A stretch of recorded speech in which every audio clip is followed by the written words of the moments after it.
রমজানে হারিয়ে যাওয়া এমন কিছু আমলের কথা বলুন যা অধিক ফজিলতপূর্ণ আমল, কিন্তু তা অনেকেই জানে না বা আমল করে না।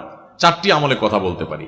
4টি আমল আমরা অনেকেই গুরুত্ব দেই না, অথচ সে আমলগুলো আমাদের পুরো রমাদানকে সম্পূর্ণ সার্থক করে দিতে পারে, অর্থবহ করে দিতে পারে, রমজান সাকসেস করে দিতে পারে।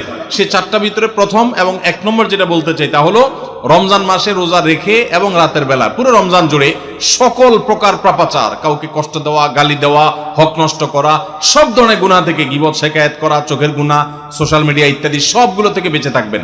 প্ল্যান করে যে কোনো মূল্যে, প্রয়োজনে আমি আইডি ডিঅ্যাক্টিভ করে ফেলবো, অ্যাপ ডিলিট করে ফেলবো, তারপর সব ধরনের গুনাহ থেকে বেঁচে থাকবেন। এটা হলো রমজান সার্থক করার সবচেয়ে গুরুত্বপূর্ণ কাজ। 1।